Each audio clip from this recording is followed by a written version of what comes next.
realmente precisa fazer um plano de startup. Começo com aquilo que a gente chama de carga orgânica volumétrica, como a carga orgânica de volumétrica, que são os pratos, né? Quantos pratos eu vou dar de comida para o biodigestor. Vou começar com uma carga baixa e gradualmente aumentando essa carga. Era uma pergunta que sempre era feita. Quando eu vou aumentar a carga? Quando ele vai comer mais? Não sabemos, né? A gente tem alguns indicativos de outras plantas. Uma planta de resíduos orgânicos alimentares é muito diferente de uma planta de suíno.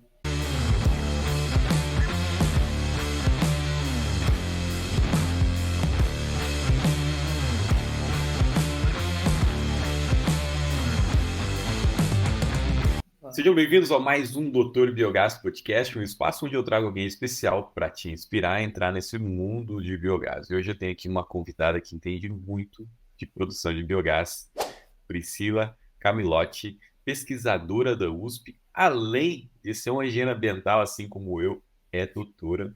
E, de fato, agora a primeira doutora aqui no podcast Papo Profissionais do Biogás. Priscila, seja bem-vinda. É um prazer. Obrigada por essa introdução maravilhosa. Particularmente, a gente já se conhece há um tempo, mas eu não me lembrava que você era engenheira ambiental também. Sabia que você era doutora, tá fazendo pós-doutorado aí na USP, pesquisadora da USP e tal. E a hora que eu vi teu currículo, eu falei assim, que legal, mais um engenheiro ambiental aqui pro time do mercado de biogás, que já tem bastante engenheiro ambiental. É. Priscila, conta para nós. Eu gosto de começar o nosso bate-papo entendendo a história um pouquinho da história dos profissionais que passam por aqui. Mas mais particularmente, qual que foi teu momento biogás? Me fala, eu já dei o spoiler de qual que é a tua formação, mas conta um pouquinho aí dessa trajetória até o momento que você se encontra com uma oportunidade de biogás e está nela até hoje. Olha, Ricardo, começou mesmo dentro da graduação, porque foi quando eu fui apresentada ao saneamento e aos sistemas de tratamento de esgoto. E é legal porque a gente participou dentro do curso de engenharia ambiental da nossa época, né? Eu entrei em 2005, na graduação. A gente participou de uma mudança do setor, né? Da pesquisa, ao menos, que era enxergar o saneamento e o tratamento de águas residuárias como uma fonte de obtenção de energia e recuperação de nutrientes e etc. Então, as pesquisas que eram voltadas para qual é a melhor configuração para você tratar, qual é a melhor eficiência, qual a eficiência que você consegue e etc., você teve uma mudança de rota, que foi como obter energia, vou tratar esse resíduo para eu adequá-lo ambientalmente, mas eu também vou obter energia, eu vou obter nutrientes dele. Então, foi justamente aí que eu conheci o biogás, que foi quando eu participei de um projeto de iniciação científica, junto ao professor Francisco Teran, que inclusive acho que hoje ele está na Federal de Goiás, mas ele mostrou para a gente como montar um reator, né? Então, nós íamos até os frigoríficos, eu fiz engenharia ambiental em Presidente Prudente, né, na Unesp de Presidente Prudente. Então, é uma região com muitos frigoríficos. Então, nós íamos aos frigoríficos e coletávamos água residuária, levávamos até a universidade e a gente montava os reatores do zero, né? Com PVC e Durepox. Era isso. Então, foi aí que eu fui introduzida ao mundo do biogás. E aí eu decidi por fazer o mestrado e o doutorado e conversei com ele. O mestrado, a priori, né? E conversei com ele, ele falou, então tá, então eu acho que você tem que se inscrever na escola de onde eu vim, que é a Escola de Engenharia de São Carlos. Lá tem um bom grupo de digestores anaeróbios. Caraca. Fiz o processo seletivo, passei. Na época, tinha uns 20 candidatos com o professor Marcelo Zayat, e aí ele me escolheu e foi super legal, porque ele é um cara maravilhoso e entende muito. E porque foi aluno também do professor Eugênio Foresti, que é um dos pais, né, da digestão anaeróbia. E aí, para minha surpresa, eu não fui trabalhar com digestão anaeróbia, eu fui trabalhar com reatores microaerados. Eu era a única dentro de um grupo gigante de reatores anaeróbios, trabalhando com digestão anaeróbia, trabalhando com reatores microaerados. O projeto era, você precisa remover o H2S do meio líquido e do biogás. e converter em enxofre elementar, que é um nutriente, né? Nós vamos retirar isso do sistema. Mas então eu tinha que produzir meu próprio biogás, então não fugi da linha. Mas, como eu te disse, sempre muito voltado a águas residuárias, pouco sólidos, né? Então, trabalhava muito com ASB, com outras configurações de reatores de fluxo ascendente, tem flow. Olhando para tratamento de efluentes, e o biogás era uma consequência disso. Uma consequência de tudo, sim. Sempre uma consequência. Então, porque mesmo com essa mudança de rota do saneamento, as eficiências, né, de redução de poluição e de controle ambiental, essas eficiências tinham mais. Você tinha que ter mais clareza e tinha que demonstrar isso com o seu sistema. O meu sistema era um pouco diferente porque eu já recuperava um nutriente, que é o enxofre elementar, né, pela rota da oxidação do H2S.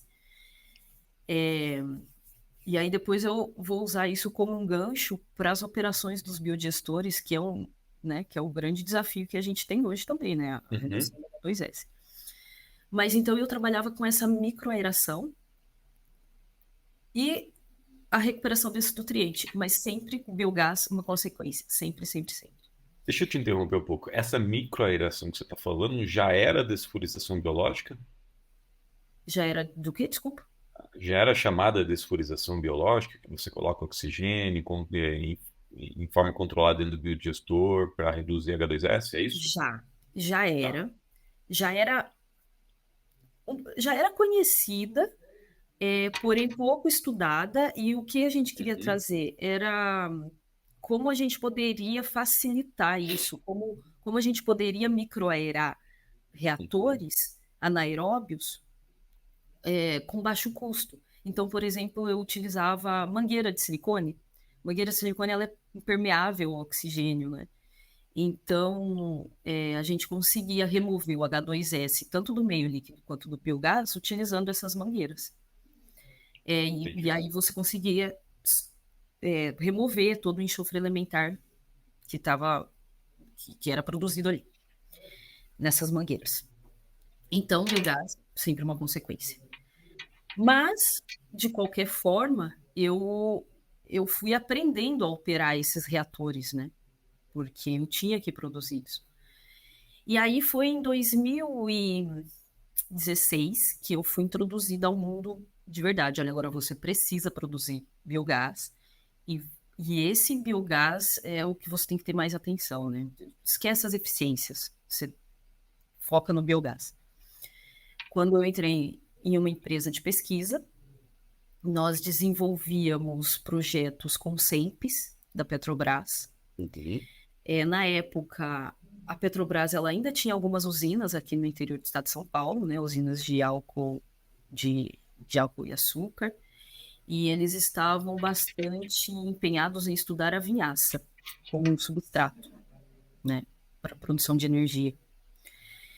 Então, foi aí que eu fui introduzida mesmo. Entrei como pesquisadora nessa empresa. Nós trabalhávamos com pesquisa de base e escalonávamos os processos, né? Então, tinham tanto um laboratório voltado para pesquisa, quanto uma planta piloto, onde os processos eram escalonados. E aí eu pude trabalhar, iniciei a minha trajetória com os resíduos orgânicos também, porque trabalhávamos com FLV, né? Frutas, legumes e verduras, esses resíduos alimentares. Então, eram duas frentes de trabalho, tanto a vinhaça quanto o FLV. Ali eu tinha alguns colegas também que vieram também do saneamento, a Lívia Bota, o Leandro Godoy, todos vieram da mesma escola. E o porquê que a empresa nos buscou? Porque era uma empresa que nasceu para a produção de hidrogênio. Veja bem. Caraca. Eles trabalhavam, era uma empresa de nipo-brasileiros que trabalhavam com a produção de hidrogênio E aí trabalhava muito com a cultura pura. E eles quiseram mudar o foco um pouco, ampliar a frente de trabalho, né, junto a esse projeto com a Petrobras e trazer a cultura mista, o que eles chamavam de Uhum. cultura mista, né? Então nós fomos levados até a empresa nos buscou, né, justamente para isso, para levar essas operações de reatores com cultura mista para o processo de produção de hidrogênio e biogás. E aí a produção de hidrogênio se dava de duas formas: de forma biológica, cortando a operação do biogás no Uhum. meio, Uhum. separando e produzindo o hidrogênio na primeira fase, quanto por reforma do, do metano. Uhum. Então, essas eram as duas frentes que nós trabalhávamos. Bom, em 2020, eu me mudei para Ponta Grossa, né? Iniciei um trabalho junto à operação startup da planta da termoelétrica Biogás do município de Ponta Grossa. Peraí, até o momento, até 2020, então, de 2015, 2005, quando você entrou na academia, quando você entrou na faculdade, até 2020, basicamente, você ficou um projeto de pesquisa ali, Sim, sim. né? Pesquisa É, aplicada, por último, né? Olhando para negócio, olhando para sim, estabilidade. sim. De 2016 a 2020, sim, é totalmente voltado ao negócio, com estudo de viabilidade técnica, Uhum. todo o conjunto, dimensionamento, todo o conjunto. Que É, apesar de ser, o que você está me falando, era um projeto de P&D, né? Pesquisa e desenvolvimento. isso, era um projeto de Apesar PD. de ser um projeto de pesquisa e desenvolvimento, o projeto de pesquisa e desenvolvimento tem a sua vertical de negócio, onde você faz tudo isso, de viabilidade, tudo isso. Sim. E nós trabalhávamos também, como você disse, aí você tem essa abertura, né, para o mercado. Então, tivemos alguns projetos junto ao governo da Califórnia e etc. Uhum. Então, a gente teve essa vivência também de processos de licenciamento, como licenciar uma planta de biogás Uhum. no estado da Califórnia, como no estado de São Paulo, é, dimensionamento, operação, como se daria a operação dessa planta. Uhum. E aí, algo que ia além, né, que era a reforma do biometano, Uhum. E o que te que levou a entrar no mercado daí 2020 na termoelétrica? esse projeto foi finalizado, né? Uhum. E aí eu recebi um convite para trabalhar em Ponta Grossa com startup.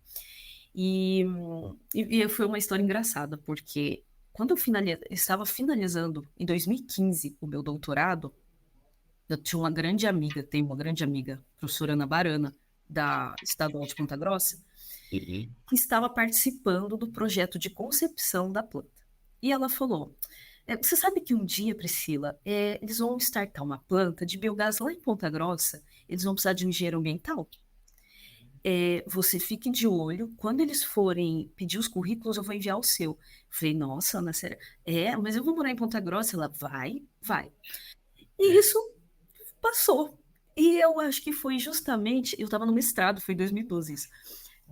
Foi justamente quando o Marcos Borsato, junto Uhum. com a Ponta Grossa Ambiental, estava pedindo os recursos para tirar o projeto do papel, né? Porque nesse contato com a Ana, durante o meu mestrado, meu doutorado, ela sempre me falou sobre isso, sobre o desejo que eles tinham em ter uma planta, em construir uma planta que fosse pioneira, né, Uhum. para o tratamento dos resíduos orgânicos do município. Eu entendi que, depois conversando com eles, que esse projeto, então, naquele momento, não conseguiu os recursos, mas em 2020, com a parceria com a Secretaria, né, Municipal de Meio Ambiente, o projeto saiu do papel.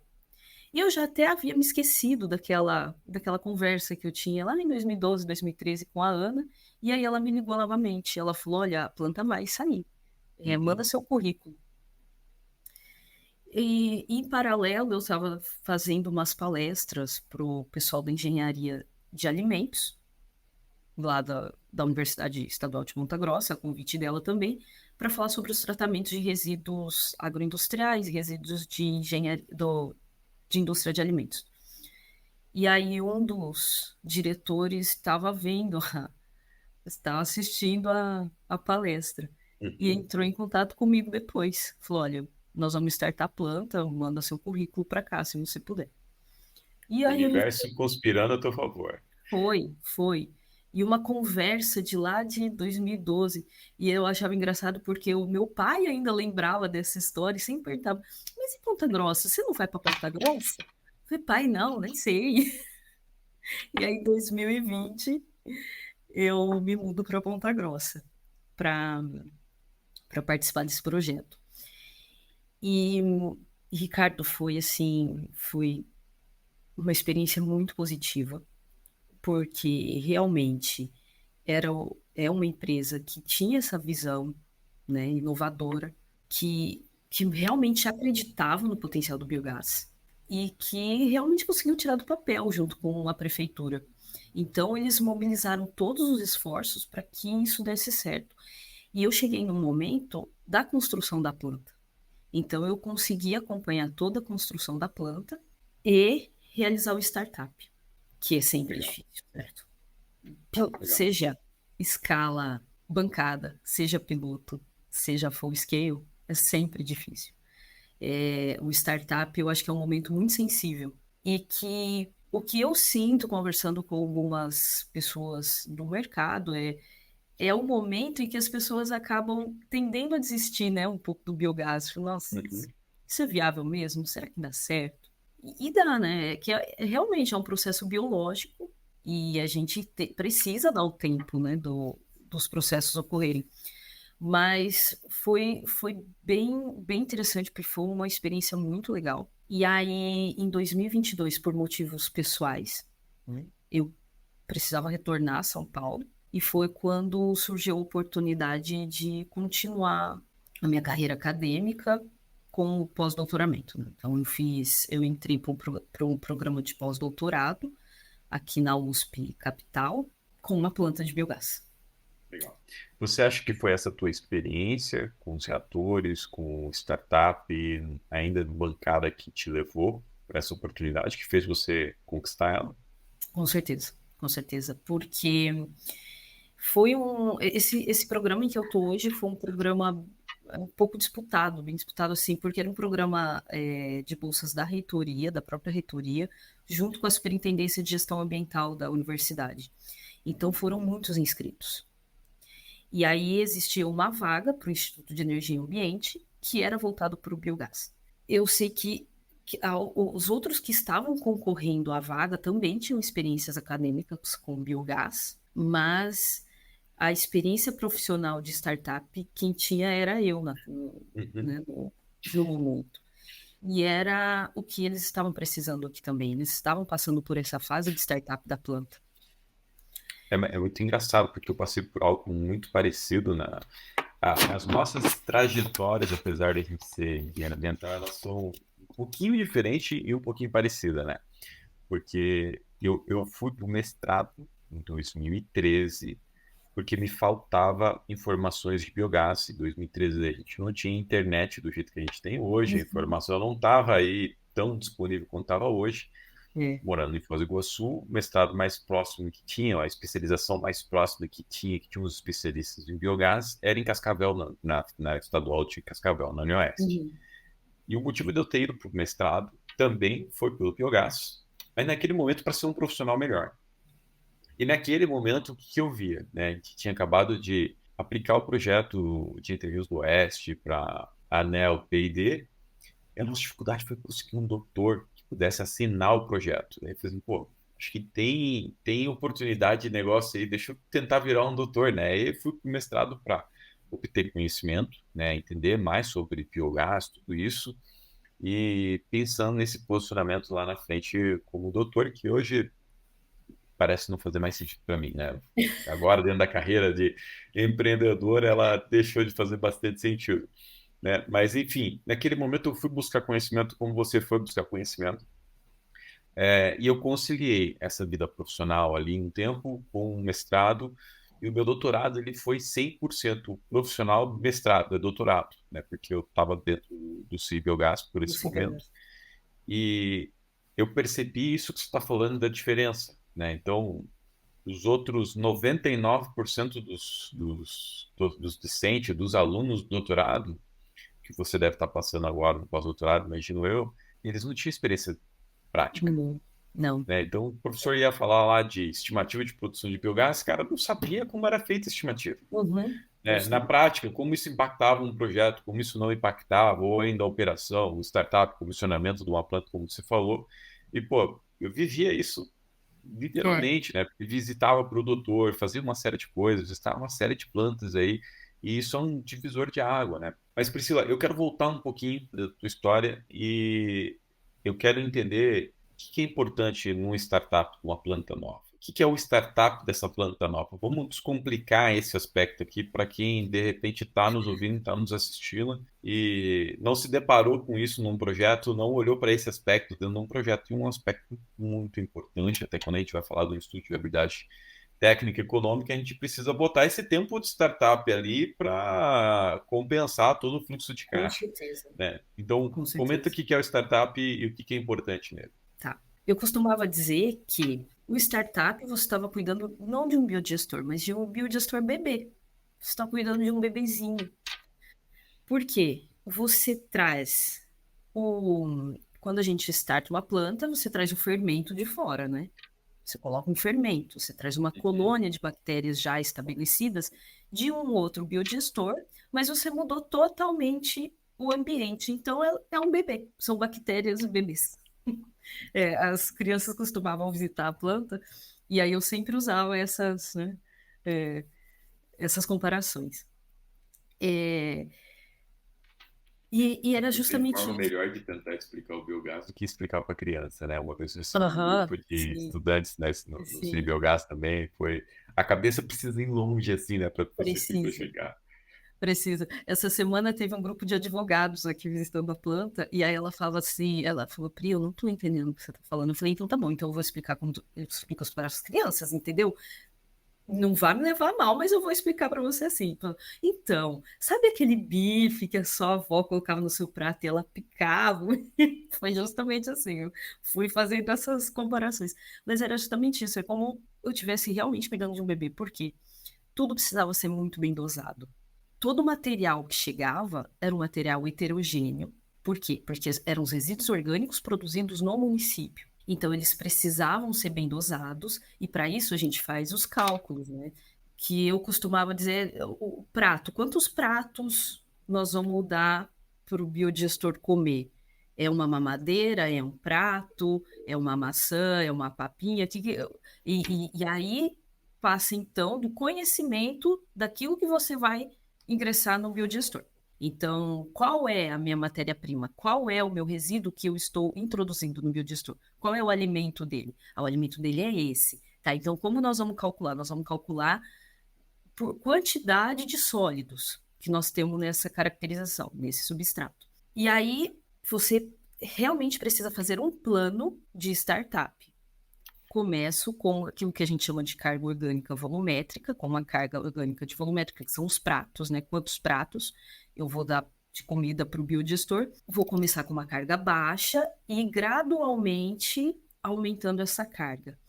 Era uma pergunta que sempre era feita. Quando eu vou aumentar a carga? Quando ele vai comer mais? Quando eu vou dar uma feijoada para ele? Não sabemos, né? A gente tem alguns indicativos de outras plantas. Uma planta de resíduos orgânicos alimentares é muito diferente de uma planta de suíno, certo? Uma planta de suíno, já aquilo tudo já passou por trituração. O bife, ele já foi processado. Ele já Ele foi já digerido, né? E acho que aí está um ponto bem importante, né? Você tá trabalhando com uma planta mais complexa do ponto de vista do substrato, e o gestor pode parecer o mesmo, sim. mas coisa é resíduo orgânico que não foi digerido, não foi processado nem, às vezes nem fisicamente, Ó. e para um resíduo esterco.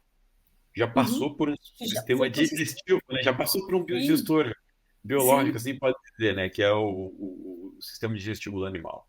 É. E aí, eu preciso ter os dentes aqui, né? Eu preciso ter bons dentes, eu preciso ter a introdução das amilases, ao exemplo da saliva, eu preciso ter a quebra, que é uma coisa que a gente não vê, por exemplo, para suíno. E aí é um ponto interessante também, Ricardo, porque com a minha vinda para São Paulo, eu também pude conhecer o sistema que vocês acabaram dentro do projeto da Unido, né? De tropicalização, né? Um dos projetos de tropicalização e como ele tem se desempenhado. Né? Eu tô tendo essa oportunidade Que é o equipamento da Fogelson, né? que é o equipamento da Fogelson, que é o nosso dente hoje, né? Ele é o nosso dente. Aí a gente tá falando de pré-tratamento, uma solução Aham, né? fantástica do Drauzio lá. Eu quero voltar nesse ponto também, mas continua o teu raciocínio aí do startup. Da operação, sim. Então, o startup, ele é bastante complexo por conta disso. E aí, dependendo do material, ele é um pouco mais complexo. Porque se é um material heterogêneo como esse, que eu preciso de uma boa trituração, eu preciso de uma boa mistura e eu preciso adequar a carga orgânica volumétrica. E o biodigestor, ele responde rápido. Então, se eu errei na carga, se eu dei um pouquinho mais de feijoada do que ele conseguiria aguentar, ele vai me falar. No outro dia ele vai passar mal.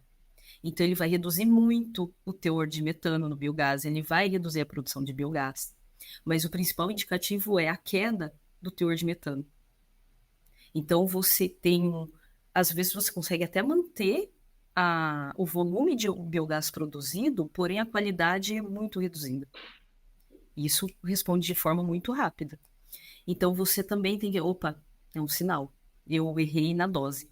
Ele não tá preparado para receber 2 pratos de feijoada. Vamos reduzir para 1,5. Então, o startup da planta é muito empírico também, tá muito conectado à vivência de você perceber até onde você pode ir. E o bom de Cadillac é que, assim como ele responde de forma rápida, ele também responde positivamente de forma rápida. Se você adequou, as bactérias, é um sistema muito robusto, né? Não é um sistema, a gente fala muito de azedamento dos biodigestores, né? Uhum. Que seria o que? A acidificação, né? As metanogênicas, que são mais sensíveis, não vão conseguir produzir consumir todos os ácidos produzidos e vai levar ao azedamento. Mas esse azedamento, ele assusta um pouco. Mas a gente precisa entender que elas também são robustas, elas aguentam um pouco esse tranco, né? Elas não vão azedar de um dia para o outro. É um processo de azedamento e que você precisa ter esse cuidado. E aí, onde está a chave, Ricardo? No monitoramento. Não tem como eu startar uma planta se eu não monitorá-lo. Eu preciso saber o pH. Eu preciso entender o Fostak. E o Fostak é uma coisa engraçada, né? Que o Fostak, eu só fui introduzida ao Fostak em Ponta Grossa, porque eu falei, Fostak, meu Deus, eu não sei nada. Eu vou entregar meu cargo. O que é Fostak? E é nada mais nada menos do que a gente trabalha no saneamento com a IAP, né? Relações de alcalinidade, que a gente vê durante a graduação e etc. Mas você precisa monitorar, porque elas são robustas. Esse azedamento do biodigestor ele pode levar um tempo, mas se você não monitorar, ele te dá algumas respostas. Porém, quando você monitora, você consegue prever um pouco antes. O Fostak eu costumo falar que é um ajuste fino do pH. O Fostak vai te responder antes que o pH, certo?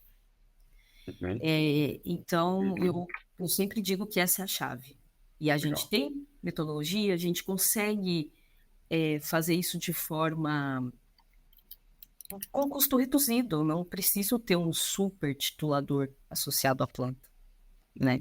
Eu consigo fazer com equipamentos mais baratos. Eu tô com, assim, ó, algumas coisas que gostaria de deixar mais claro para quem está nos ouvindo, tá?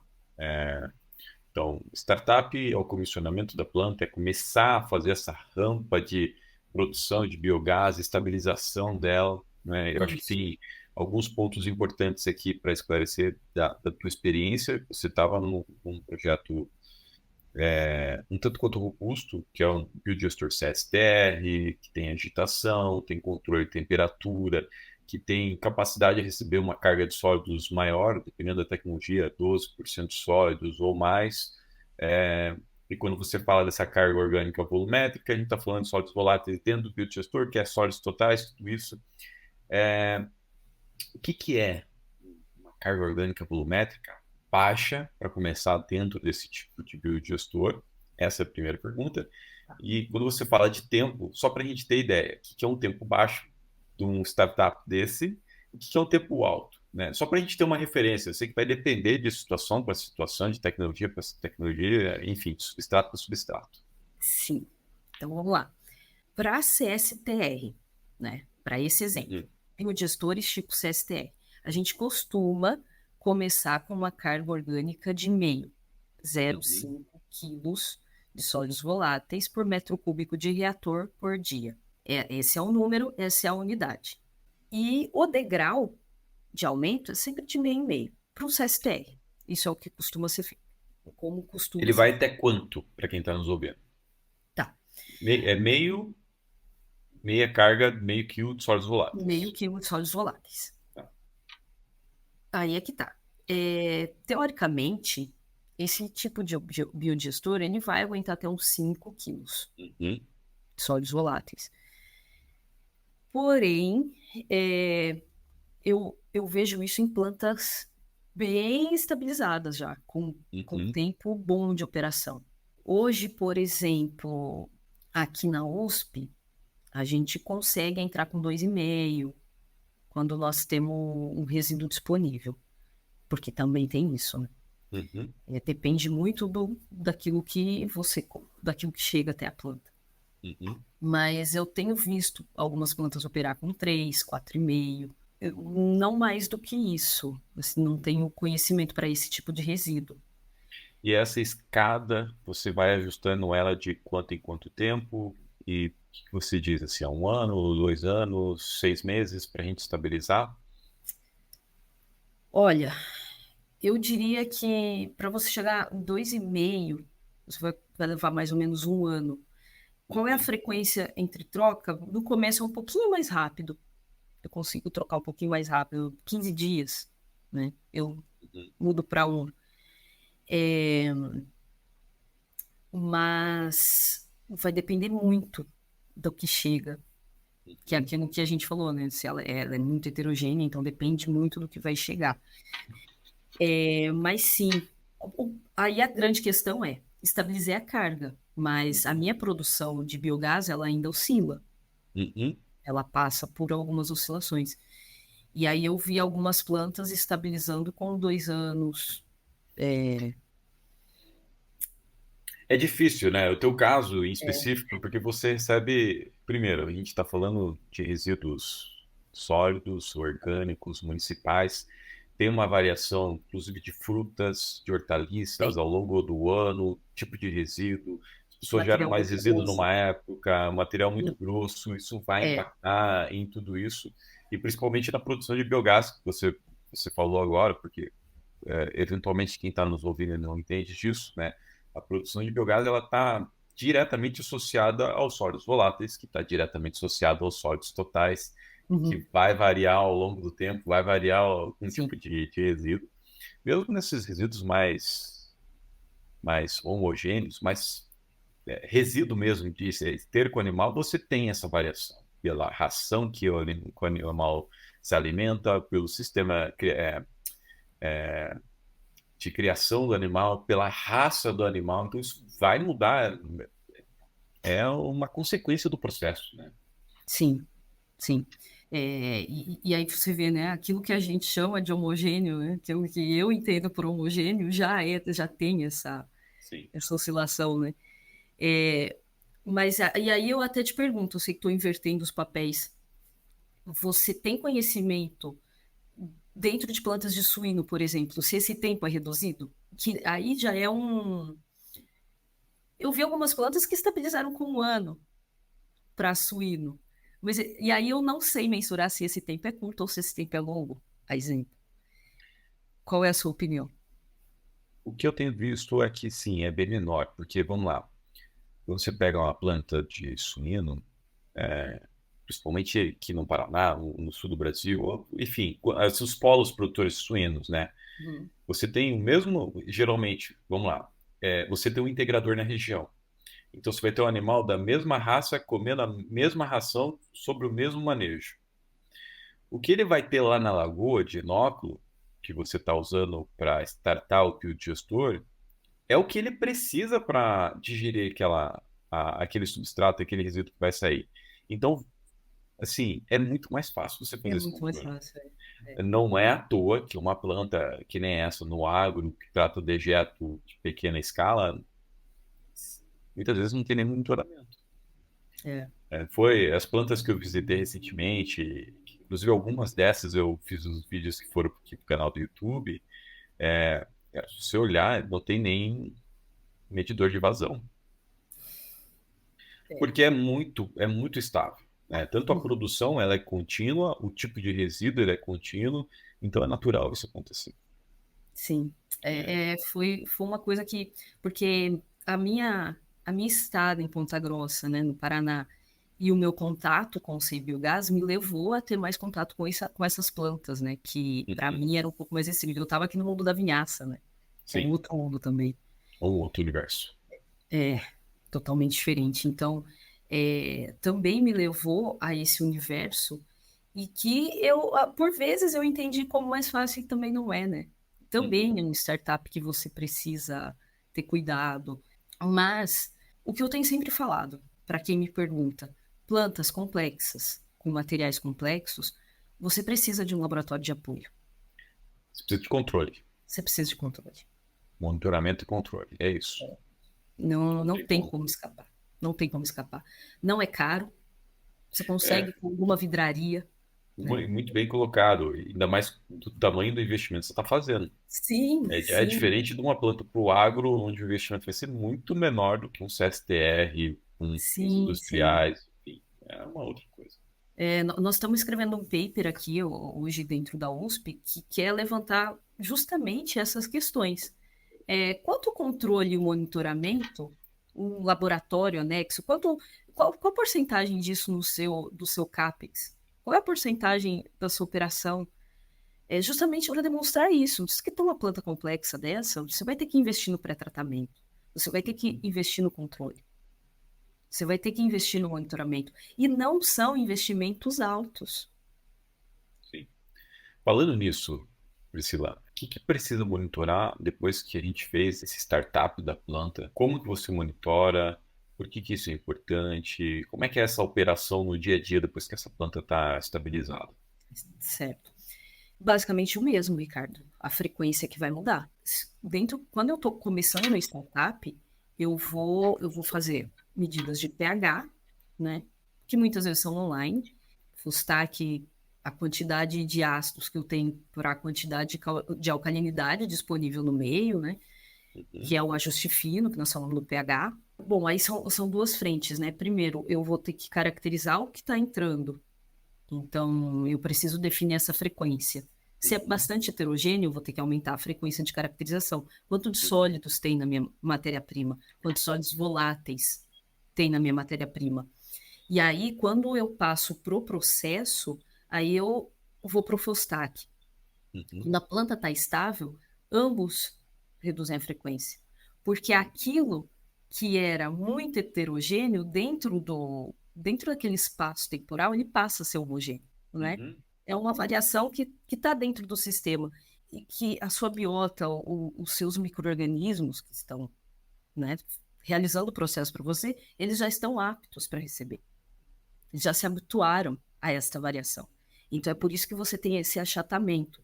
Então, mesmo o conhecimento daquilo que chega, você pode reduzir a frequência de caracterização e do processo também. Então, aquilo que você fazia de 2 em 2 dias, o Fostak que você media de 2 em 2 dias, de 3 em 3 dias, você vai passar a fazer uma vez por semana, né?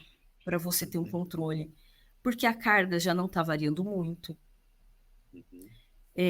Você já conseguiu definir uma boa carga, você já elas já estão muito adaptadas ao seu processo, né? Elas já estão bem adaptadas ao seu processo. Então você consegue diminuir essa frequência no monitoramento.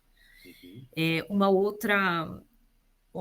outra questão de monitoramento importante é a amônia, nitrogênio Uhum. amoniacal. Nesse caso, nós temos uma concentração alta de nitrogênio amoniacal no biodigestor por conta da natureza da matéria-prima, do resíduo, né, do Sim. substrato que a gente recebe. Principalmente se for resíduo de aves. Também, sim. Aqui a gente recebe muita proteína, Uhum. então nós temos uma concentração. Na verdade, uma planta como essa não tá um pouco menor que a de aves, assim. A gente consegue chegar a uns 3 gramas por litro Uhum. de nitrogênio amoniacal e tá ok. E o interessante é que, meu Deus, estou em 3, estou em 5 gramas por litro. Calma, tá tudo bem. Porque elas também vão se adaptando, né? A Uhum. esse, a esse impacto do nitrogênio. Sim. Então é muito difícil você falar para alguém, ai, qual é a concentração de nitrogênio que eu preciso ter? Nossa, e a concentração inibitória de amônia livre? A própria literatura fala isso. Não tem como você. Vários autores relatam diversas concentrações. Por quê? Porque depende do seu sistema, depende de quão maduro ele está. E para que você tenha um sistema maduro, você tem que lá no começo cuidar bem dele, né? E Isso é você. muito curioso. Como é um processo biológico, e assim, apesar da biodigestão, a digestão anaeróbia ser algo que está há muito tempo no mercado, só que agora se tornou comercialmente, plantas de biogás Uhum. nasceram do ponto de vista de negócios de biogás, empreendimentos de biogás. A gente tinha lá atrás, uns 10 anos atrás, essa história da microaeração, de botar oxigênio dentro do biodigestor, que não podia, não sei o quê. Hoje é uma questão consolidada. Sim. A maioria dos biodigestores hoje coloca oxigênio de uma forma controlada para redução de H2S, como você falou. Eu também vi esse negócio do nitrogênio amoniacal, né? Então, no passado a gente falava assim, não, biogás com resíduo de esterco de ave ele não vai para frente por causa da amônia e não sei o quê, e de repente começaram a surgir alguns biodigestores com codigestão, e eu falei assim, opa, com codigestão dá, porque equilibra, que não sei o quê. E mais recentemente eu comecei a ver alguns biodigestores operando 100% com esse resíduo, como você falou, é uma questão de regulagem, fazendo uma Sim. recirculação, numa estratégia totalmente diferente e nova. Então não tem uma verdade absoluta dentro do ponto de Não vista de tem. operação e monitoramento, né? Não tem. Não tem. Essa é a questão. Não tem uma verdade absoluta. A gente está tratando com micro-organismos, eles estão aí há muitos milhares de anos, né, em Uhum. evolução. Nós não Legal. estamos trabalhando com uma cultura desconhecida. É desconhecida para a gente, Uhum. mas para o processo, estão há milhares de anos e evoluindo. Então, dentro de um sistema bem monitorado, elas também trabalham em conjunto com você. Elas vão responder de forma positiva. E, e é muito interessante. Microaeração é um ponto importante, sabe, Ricardo? Você sabe que esses dias eu estava buscando por alguns trabalhos, como desde o meu doutorado eu não trabalhava com a remoção do H2S em Uhum. si. Por quê? Porque quando você opera uma planta, isso já está bem definido. Olha, também é um pouco empírico, né? Coloca tantos minutos, X minutos Lá de. ele tinha o sistema VIT com controle ou era aquele sistema mecânico? Tinha, tinha o Avit com controle. Aqui é mecânico, aqui a gente precisa Vai lá, entender mede o biogás, vai lá e ajusta o quanto de biogás, quanto ele vai isso, colocar. isso. Aqui na USP é dessa forma. E aí foi um desafio, porque em Ponta Grossa eu tava né? Tava com a Ferrari, Sim. certo? Então não tinha que me preocupar.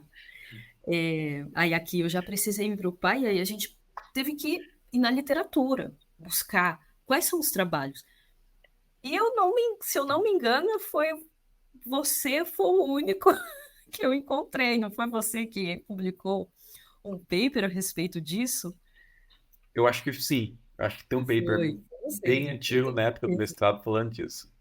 Aham, certeza. foi um dos únicos trabalhos que eu encontrei com relação à operação de biodigestores com a injeção de ar, justamente para a remoção de H2S.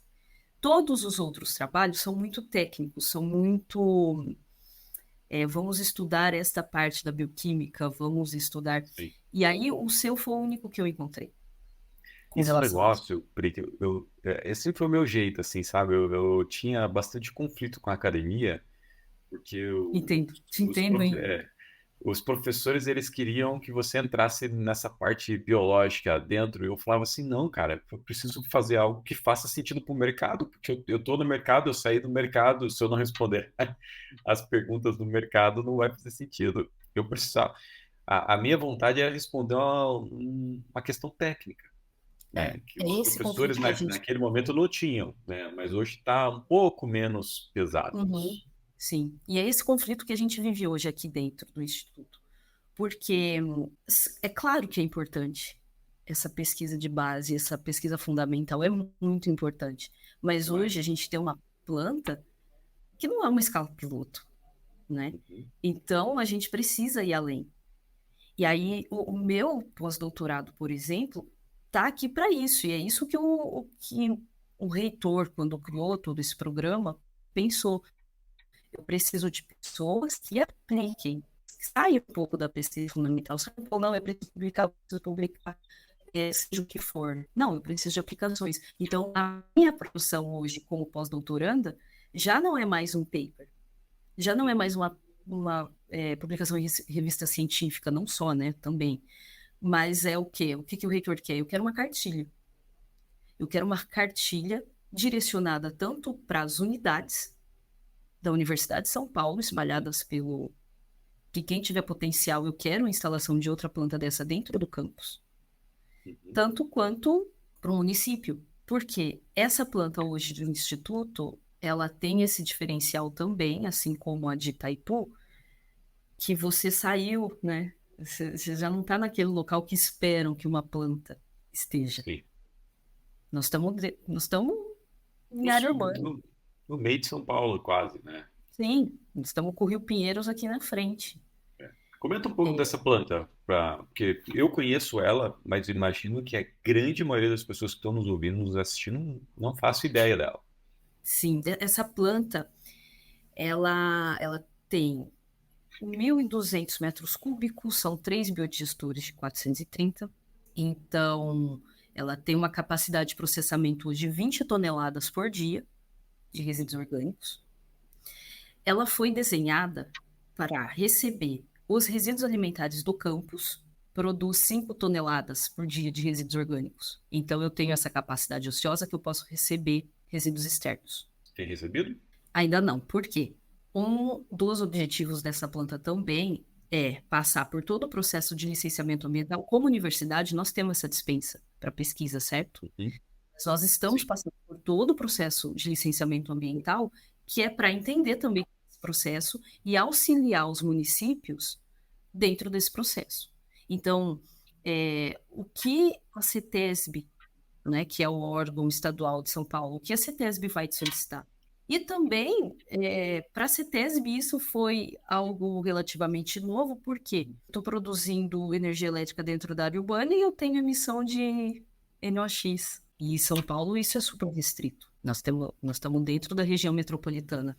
Então, como eu licencio outras plantas dessa dentro da região metropolitana, que não seja em área rural, que não seja no interior? Então, essa planta ela tem vários objetivos, né? O objetivo maior dela é qual? É demonstrar que uma usina de biogás hoje não é só uma usina de biogás, é um complexo de serviço. Eu posso ganhar em economia de escopo com a implantação de uma, né, de uma planta como essa. Por quê? Eu tenho adequação ambiental. Eu posso gerar, é uma renda, né? É uma receita que eu tenho. Por quê? Sim. Eu posso cobrar taxa de portão, assim como um aterro cobra para adequar o seu resíduo. Eu cobro do Ricardo para adequar o resíduo dele. eu tenho flexibilidade de serviços energéticos, porque eu posso produzir energia elétrica, eu posso produzir biometano e outros subprodutos do biometano, certo? E aí eu tenho a conexão também com a cadeia agrícola, porque eu tenho um subproduto, o meu efluente não é só um efluente. O meu efluente passa a ser matéria-prima para recuperação de nutrientes. Exatamente. Eu costumo dizer que o diestato, outro dia o cara me perguntou, né, o que eu achava do diestato, se era um biofertilizante ou não era. Eu falei assim, como é que eu respondo essa pergunta? Eu falei assim, olha, pode ser bom, pode ser ruim. É que nem água. Se você tomar um copo de água, ela vai te hidratar. Mas se você É. cair numa piscina e não saber nadar, você vai morrer afogado. Sim. Então, quer dizer, vai depender da quantidade que você tem e quanto você consegue absorver. Aham, sim, enquanto E você da vai conseguir. qualidade, obviamente, né? Da qualidade, é. Mas é um produto rico, é uma em matéria-prima e nutriente. Então, e a gente tem visto, né, Ricardo, O que que o vocês estão mercado fazendo com biofertilizante aí, nessa planta, que está numa área aqui, urbana? Aham. a gente tem voltado o estudo dele para culturas urbanas, hortaliça. Nós estamos com um projeto também aprovado pelo CNPq, que é o estudo para para o campo, né? Outras culturas, milho, cana e etc. Uhum. Mas hoje a gente tem utilizado também nas áreas as jardinadas da USP. Vamos utilizar, né? Não é uma coisa, não, já não é a prática ainda, porque ainda nós estamos entendendo como ele se comporta. Como nós, aí, para eu te contextualizar, como nós estamos no processo de licenciamento ambiental, ontem saiu a licença de instalação, a gente não tem operação plena, né? Nós trabalhamos com o resíduo da USP, nós adequamos o resíduo da USP. Então, hoje, essa planta trabalha para adequar o resíduo da USP. Então, nós não temos um volume alto de digestato. E aí, isso dá flexibilidade, dá um pouco de liberdade para a gente ter esse tempo de estudo, né? Então, hoje, nós temos uma horta nas dependências do Instituto. Então, se você quiser visitar a sua planta, isso a gente sempre fala, ó, você tem resíduo orgânico na sua casa, você pode trazer e você vai levar também um pouco de... Biofertilizante. você leva fertilizante, você leva alface, e a gente tem aplicado com bastante cuidado e caracterizado também, né? Esse diestato, porque a gente precisa conhecer o que está ali, né? Tem coliformes, não tem? Alvo de eumintos, etc. Que é a prática, né? O que você tem que fazer para usar esse diestato. Mas os resultados têm sido muito bons, Ricardo. A gente tem produzido hortaliça, hidroponia, nós estamos trabalhando com hidroponia, com resultados bem legais. Então, Microfonia com essa, biofertilizante. isso. E Fantástico.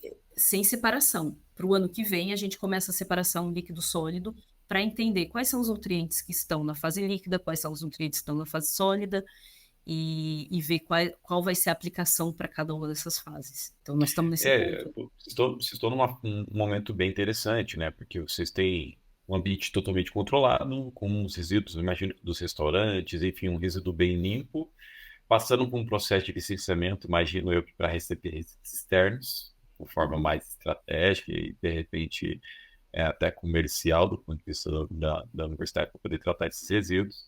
Hoje, tudo controlado, você consegue entender o que, que tem no teu fertilizante. A partir do momento que você começar a receber outros resíduos, esse monitoramento que você está falando é indispensável, não é essencial, ele é indispensável, né? Ainda É mais tratando indispensável. de hortaliças. Sim. Então, nós temos trabalhado fortemente com isso. E hoje é uma das áreas que eu tenho mais atuado, né? Uhum. É, nesse período que eu tenho trabalhado, do começo do ano para cá. Porque a operação da planta está ok, com os resíduos que chegam. A gente também tem feito a manutenção da planta para entender como que é o processo dessa manutenção. Quais são essas barreiras tecnológicas, né, que o CSTR pode te oferecer? Qual a frequência dessas manutenções? Qual é o custo disso? Então, essa planta, ela está abrindo para a gente várias oportunidades de entendimento. Sim. Nós estamos. O que aquilo pode parecer, porque no dia a dia é um pouco cansativo, né? Você vai, nossa, plantas de biogás, quantos problemas e etc. Mas não, a gente também tem buscado esses problemas. Então vamos abrir o biodigestor, vamos ver como ele está lá dentro. Porque é realmente isso, né? Aqui é o local para se fazer isso. Para que eu não tenha que fazer isso no campo. A gente faz isso quando está na academia em reatores pequenos, e agora vocês têm um reator grandão, uma escala Grandão, É, pré-industrial, assim, pode-se dizer, sim.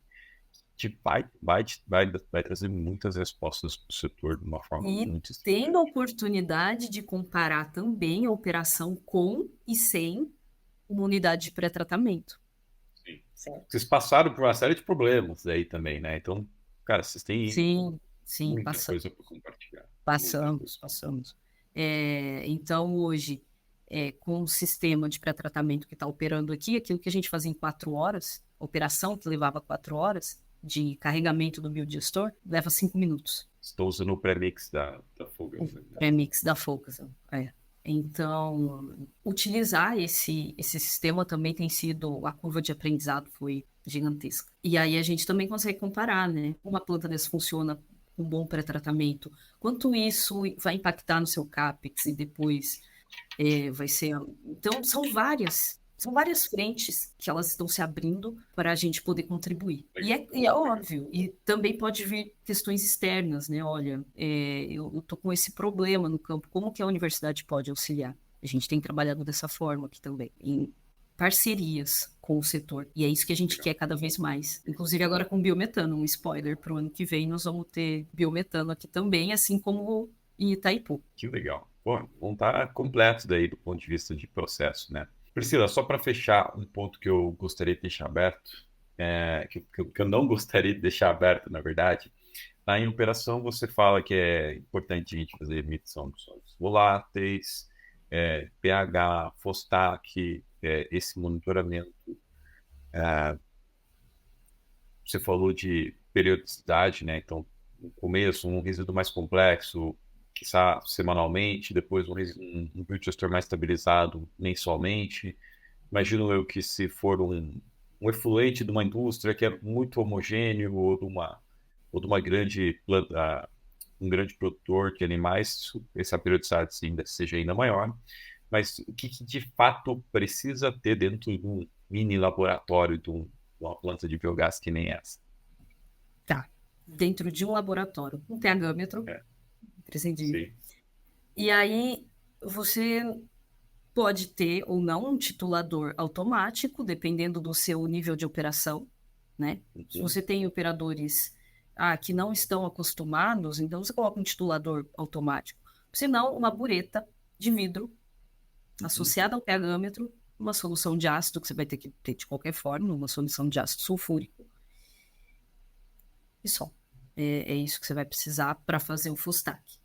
Para os sólidos, você pode fazer de forma externa, se você não quiser comprar os seus equipamentos, mas se você for comprar, você tem que ter uma mufla, um forno mufla, uma estufa e balança analítica. Ponto.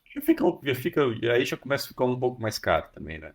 Sim, sim. E aí Vale. você. E não são análises caras, né, para você fazer Sim, externamente. Então, sim. inclusive o nitrogênio amoniacal também.